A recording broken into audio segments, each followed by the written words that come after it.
This video has been a long time coming.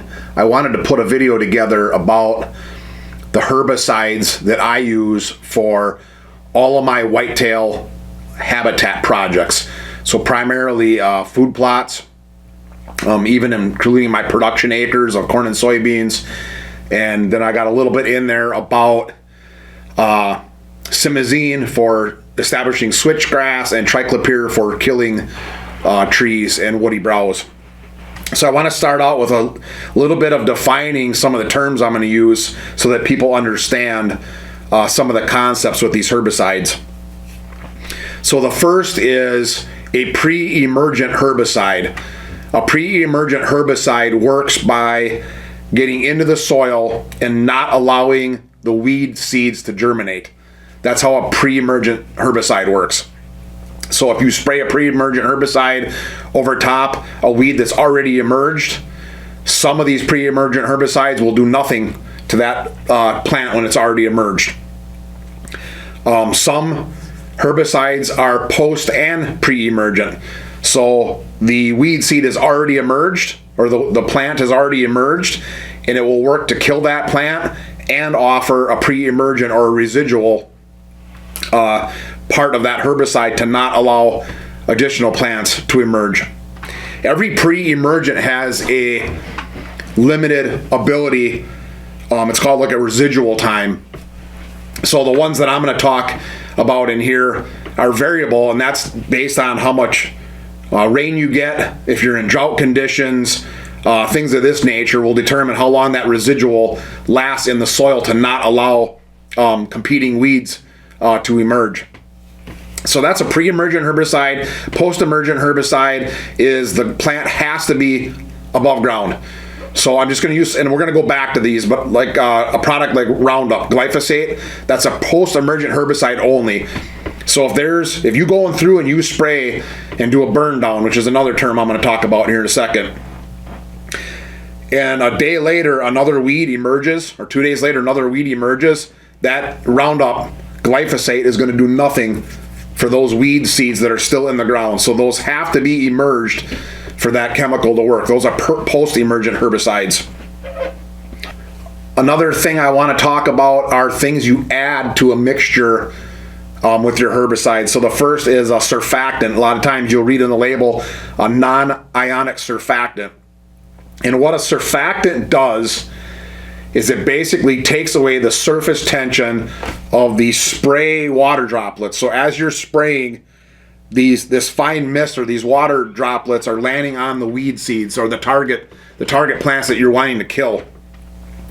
And the best way I can explain this is if you take just an everyday cup and you start filling it, let's say you're filling it with a cup of coffee, you can actually get your cup of coffee to be higher than that actual cup, and that's surface tension that allows it to stay at that level. Or even a drop on a table. If you put a drop of water on a table, why doesn't that drop just flow, just get really, really thin and flow across the whole table? Well, that's surface tension. And so what non-ionic surfactant will do is it allows all those little droplets to lay as flat as they can on the surface of those target plants that you want to kill. So that's what adding a surfactant does to your spray mixture. A crop oil is not the same as a surfactant. A crop oil does two things. First, it allows that mixture to stick to the plant better, so it stays there longer. And the crop oil itself will help to break down the waxy material on that green plant so that more of that chemical is allowed into those target plants, which makes it react better. It has a better killing effect on those plants. I'm back again. I had to go get a drink of water. The last thing I want to talk about, the last thing you can add to your spray tank mixture is AMS, or ammonia sulfate. A lot of times you'll see it just called AMS, but it's ammonia sulfate. And what this does is it amends the water. I got some stuff written down here. It conditions the water so that the chemical that's in the water is better absorbed by the plant. And I'm not going to get into how it does that, but let's just say that it does that. And for some crops like corn and soybeans, and I'm sure there are others, it provides a source of sulfur to that plant. So I use AMS with glyphosate, glufosinate, so Roundup and Liberty, and with 2,4-D.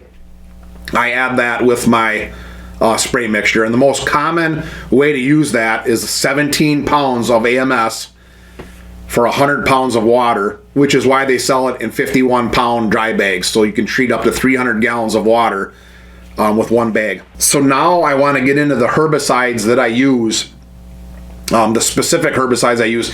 And there's hundreds of herbicides.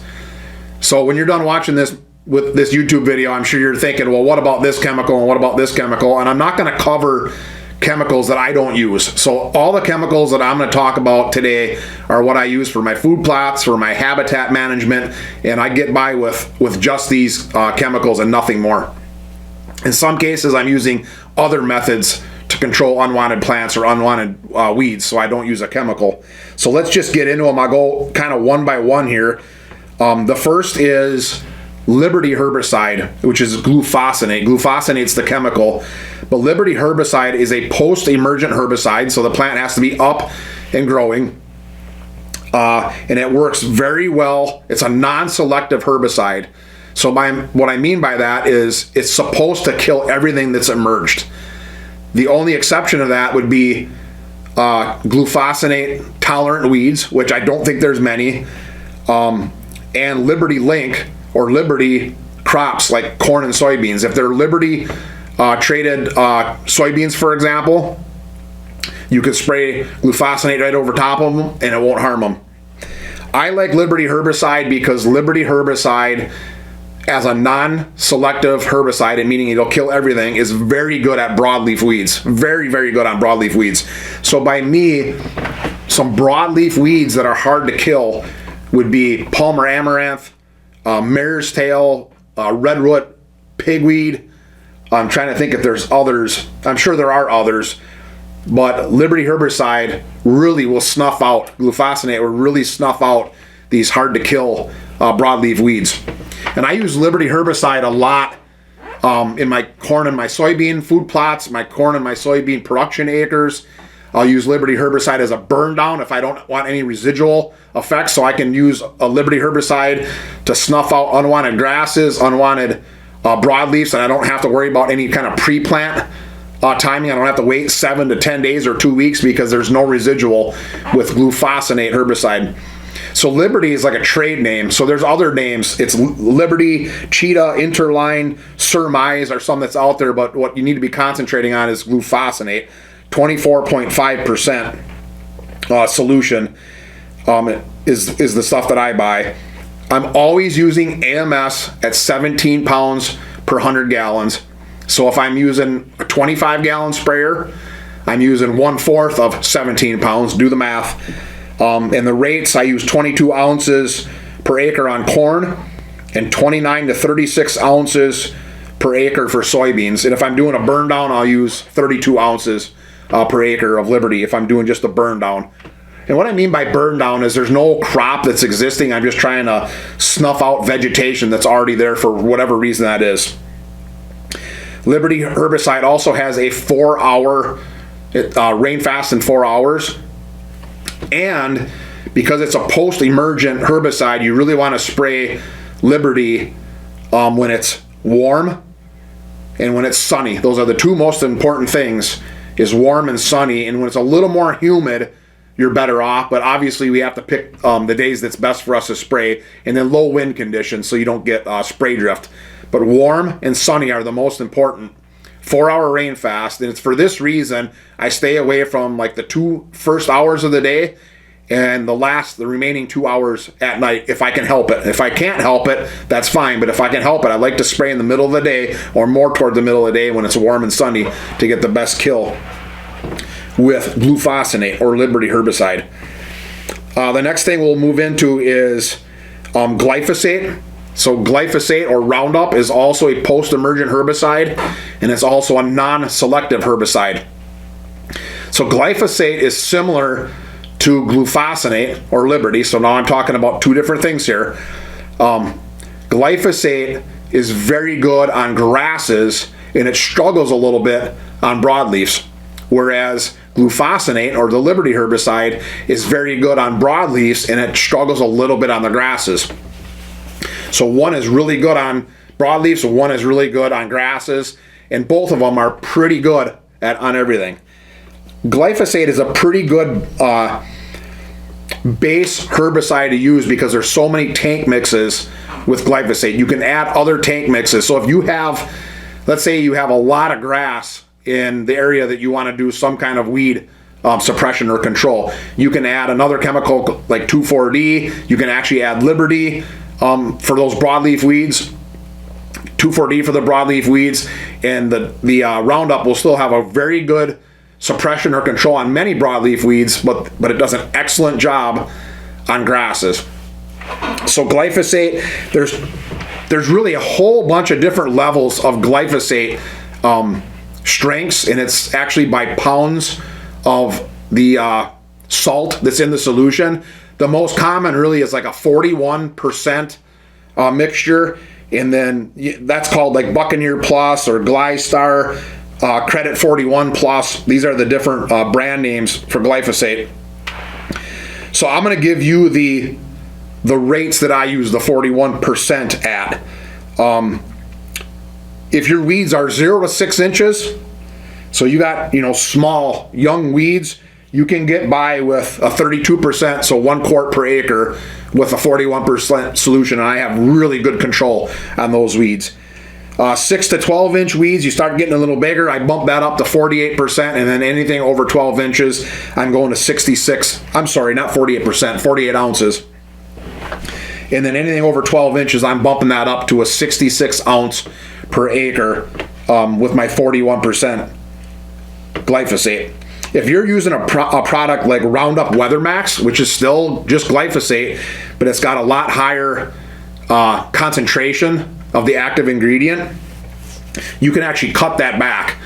So 0 to 6 inches, 22 ounces, 6 to 12, 32 ounces, and 12 plus inches is 44 ounces.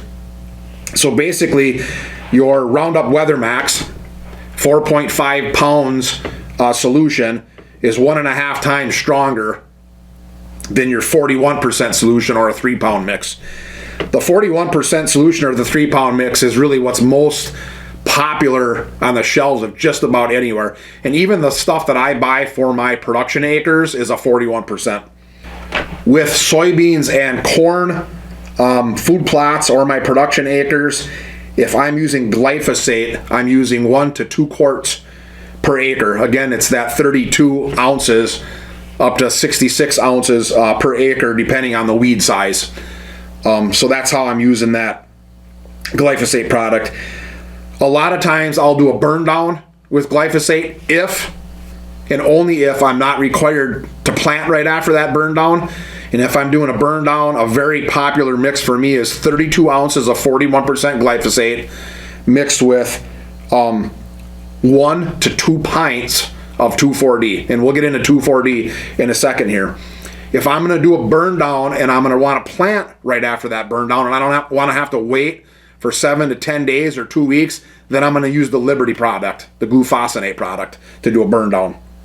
This is popular in the spring if you're doing like a switchgrass planting, or even in the fall if you want to do a burn down of a food plot and you want to go ahead and plant cereal grains or brassicas or whatever you're going to plant in your fall plot.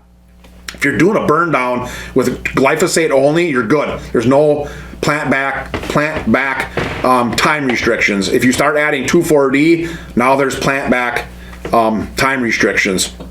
So if you have a broadleaf weed control problem and you have to plant immediately, you should probably use a glufosinate or Liberty product for that burn down. Now let's go back to 2,4-D. So 2,4-D is also a post-emergent herbicide, but it's selective, and it only kills, it's only supposed to kill broadleaf weeds. So 2,4-D, there's really 2 different kinds you can get. There's 2,4-D amine and 2,4-D ester. Both of them are going to kill in the same way. Ester is a little bit more volatile. You're probably just going to get whatever's available to you on the shelf. The problem with 2,4-D is it's very, very effective on broadleaf weeds, but it does have some residual in the soil. So there's anywhere from a couple days up to 30 days plant back time that if you plant and put 2,4-D out, also depending on how much rain you get, also depending on how much chemical you actually use, you have to wait to do that planting of your food plots or your switchgrass or something like that. So 2,4-D is a very good product. You just have to be cognizant of that plant back time. If there's a plant back time issue, then switch over to that Liberty product because there's no plant back time. I also want to talk about Enlist One is another herbicide I use. So Enlist One is 2,4-D, but instead of being one mixture, and I'm not going to get into the chemical names. I thought I was going to, but I'm not going to. It's still the same active ingredient chemical, but the Enlist One is in a choline salt, which makes it a lot more stable chemical, so you don't get drift off of a field. For food plotters, not probably as big of an issue, but on my production acres, if I'm using Enlist soybeans, so Enlist soybeans allow me to spray glyphosate, glufosinate, and 2,4-D, but I have to use 2,4-D choline. That's the only thing that's listed for an Enlist soybean is the 2,4-D choline, and the reason for that is so they don't want drift. They don't want that in-season 2,4-D use, and they don't want that drift of that chemical onto a neighbor's alfalfa field or a neighbor's soybean field that's not Enlist, because it'll kill that. So that's why you're using that choline salt with Enlist One. Otherwise, the same is with the same things that I just talked about. So on my soybeans, they're Enlist One. I'm using 1.5 to 2 pints per acre of Enlist One. And I'll usually combine that with glyphosate if I have a grass problem, or if I'm really hurting on mare's tail, or I got some Canadian thistle, and those are really kind of my target weeds in a couple spots, then I'll combine Enlist One with Liberty herbicide, glufosinate. So this stuff is making sense. Now we're going to get into a couple products that are also post-emergent, but they're grass specific. So 2,4-D is broadleaf weed specific. These are grass specific. And the first is chlethodim, pretty popular out there. 12 to 16 ounces per acre is the recommended rate. Again, that's based off of how tall are the weeds and how warm is it and how sunny is it. If it's cool out and it's a cloudy day, you're going to want to bump that up to the 16 ounce level. And if you're getting into these weeds that are a little bit taller, you're going to want to bump that up to the 16 ounce per acre level. And with chlethodim, you're always going to want to use crop oil at 2 quarts per 100 gallons. You're looking at a pint of crop oil for every 25 gallons. And that's with chlethodim. 1 hour rain fast. I hope I'm hitting these rain fast for you. If not, I'll go back and I'll go through this again. Liberty's 4 hours. Glyphosate's 1 hour. I couldn't really find rain fast for your 2,4-D products. In Enlist One, all it says is if you get a heavy rain shortly after planting, it'll reduce control. So I don't know what the time frame is for that. Chlethodim is 1 hour. Chlethodim is good as a grass-specific herbicide. So let's say you have a clover plot. You have grasses, chlethodim will work. You have soybeans, you have a lot of grasses, maybe like volunteer corn that's going to be Roundup or Liberty resistant. You can add chlethodim in your soybean mix. It'll take care of that. But I find that chlethodim really isn't the best. It's the cheapest and more widely available herbicide out there for grasses only. But the one that I really like is Fusilade DX, also a grass-specific herbicide. 8 to 16 ounces per acre. Again, based on how sunny is it, because it's a post-emergent. How sunny is it? How warm is it? Crop oil, 1 to 2 quarts per 100 gallons. And you can also add a non-ionic surfactant at 1 to 2 quarts per 100 gallons. Rain fast in 1 hour. So, do I use chlethodim sometimes when I'd like to use Fusilade? Yes. Because chlethodim you can get just about anywhere. It's readily available. But if I have to do grass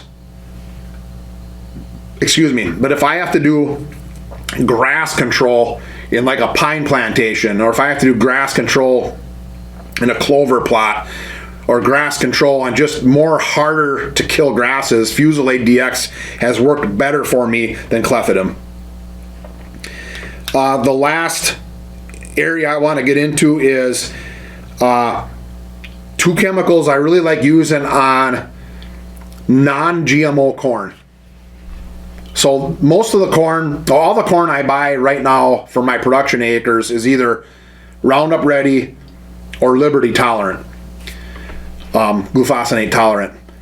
But a couple of years ago, last year, I got a really good deal on field corn, just regular corn, because it was non-GMO. So it was basically conventional corn, but I wanted to use it in my food plots, and I got it for $85 a bag. Normally I don't ever have to buy corn or soybeans for my food plots because I just have leftover seed from a previous year's production planting, and then I'll just use old seed. I'll just use a seed that's a year old. But last year I didn't have that, so I bought some of this conventional corn for $85 a bag, which is a really good price. So I used a couple different herbicides that I want to talk about here if you're ever interested in using conventional corn for your food plots. The first is Explorer herbicide, and that works very, very well as a post-emergent and a pre-emergent on broadleaf weeds in field corn, in conventional field corn. You can use it in Liberty Link or Roundup Ready corn too. You can use it in GMO corn, which I think I probably will do next year a little bit because I really liked the results I got from this Explorer herbicide. And you're using that at 3 ounces per acre. That's all you're using is 3 ounces per acre. And what I like about Explorer is it's very good as a post-emergent on broadleaf weeds, but it also offers a pre-emergent residual herbicide. So if I can get my spraying done when corn is 12 to 14 inches tall, and you can spray, I think, up to 30 inches with Explorer herbicide. Yeah, up to 30 inches.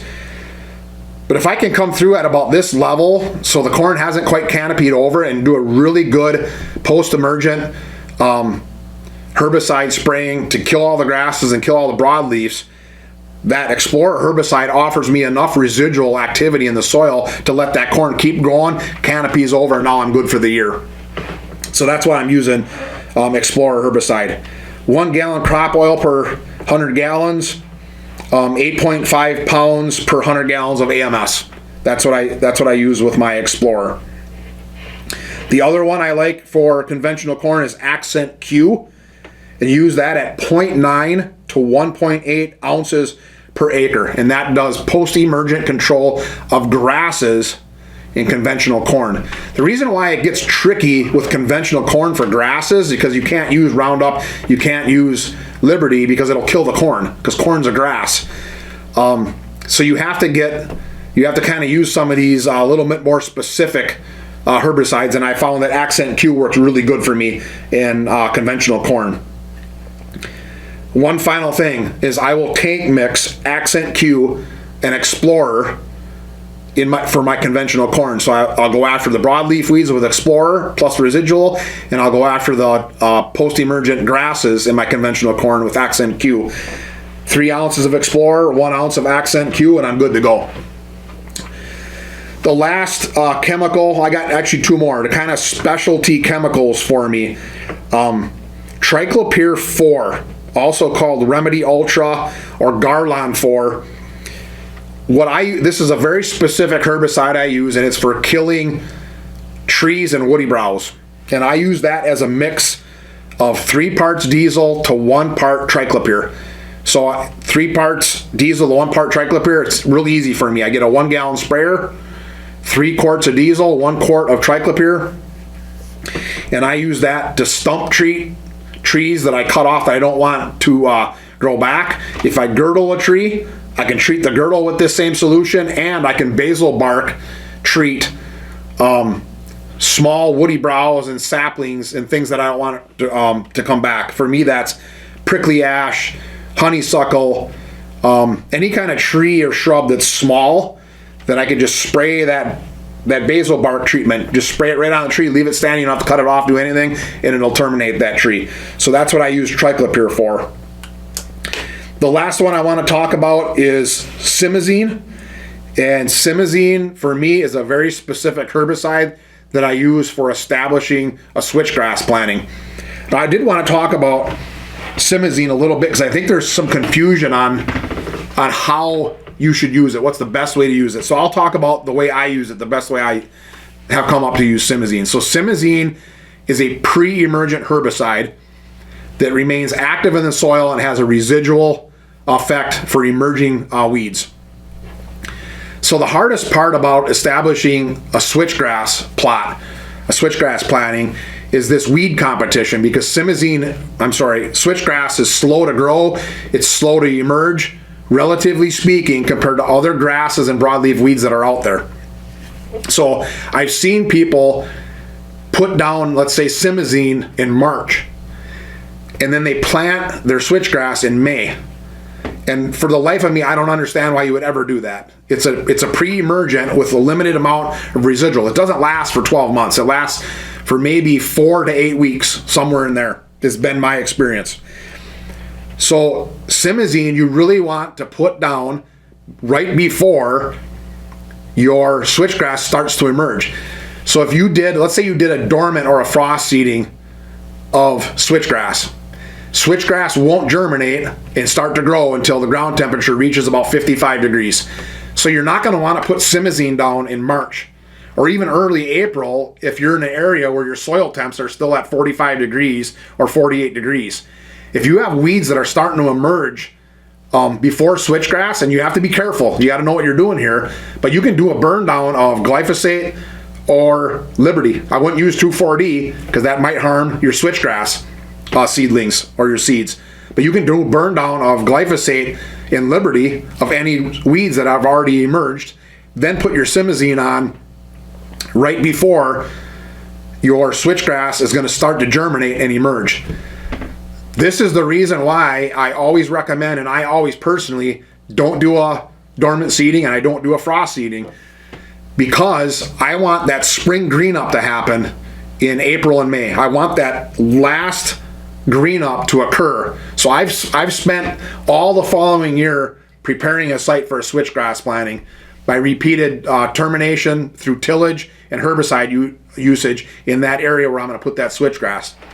And then I don't do a frost seeding, I don't do a dormant seeding, I wait for that initial first green up of the year, and then I do a burn down. And I'll do a burn down of glyphosate if it's all grasses. If there's running broadleaf weeds, I'll add Liberty. I'm not going to add 2,4-D. I will add 2,4-D if it's a month out before I plant my switchgrass, but typically I'm trying to do it right before I plant my switchgrass.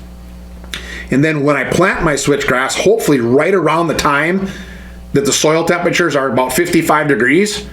So I don't want to plant in early April if I know that switchgrass is not going to emerge because it's too cold yet. And the reason why is because when I plant, then I immediately put down my Simazine, and that gives that switchgrass a chance to emerge, to germinate and emerge right away. And that residual activity with Simazine can carry that switchgrass, and hopefully that switchgrass can get up 10, 12 inches before those other weeds start to germinate and grow.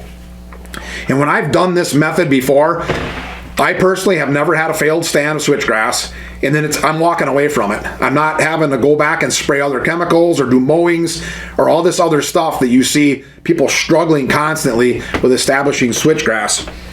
If you're doing a spring seeding of switchgrass when the temperatures are getting to the point where that stuff is going to start germinating as soon as you drill it in or drag it in or broadcast it and drag it in, and then you put down your Simazine herbicide. And I'm using that at 2 quarts per acre. So one final thing I want to touch on, a lot of these herbicides that I talked about today, Liberty, Enlist, 2,4-D, glyphosate, a lot of them are post-emergent herbicides. And for a post-emergent herbicide to work on a weed, that weed has to be actively growing and photosynthesizing. If you spray a post-emergent herbicide like glyphosate over canary grass in, let's say, mid-March, some canary grass is starting to grow in mid-March, and the high temp for that day is 42 degrees. I'm just using this for an example. You probably won't get very good control. It has to be warm, it has to be sunny, and if the humidity is up a little bit, that's better too. So warm and sunny is the big thing. So let me just give you a couple examples. Let's say you want to remove some grasses that are invading your clover food plot. If you're trying to do this in very early spring, when it's still cold, the soil is cold, You're not getting a lot of growth. Everything is just dormant. I shouldn't say dormant. It's emerged from dormancy. It's growing, but it's just not warm. It's just not warm and sunny yet. You're going to have bad control. So if you want to use clethodim for that example, you're going to want to use the higher rate. You're going to want to use a higher rate of clethodim. Better yet would be to just let those grasses grow and maybe clip it off one time. So wait until, let's say, the end of April or early May, clip it off one time. And then when it starts to come back and it's 85 degrees and it's nice and sunny, then go in with your Fusilade or your clethodim, and you'll get a lot better grass control on a day when it's 80 degrees and the temperature at night is 60 degrees. It's not getting cold at night. That's when you're going to get your best control from any post-emergent herbicide. Let's say you're trying to burn down some canary grass, or you're trying to do a last spraying before a switchgrass planting, or you're trying to prepare a corn or soybean food plot and you want to do a burn down. You don't want to do that on a day where it's 51 degrees and it's cloudy and overcast and it's supposed to freeze that night. That's the opposite of what you want. You want to wait for a day where it's 80 degrees and sunny. It will have your best post-emergent control with any of the post-emergent herbicides I talked about today. So that's it. These are the herbicides that I use and how I use them. I hope that kind of clears a few things up, and you can use this video as a reference kind of for what's out there and what works for me.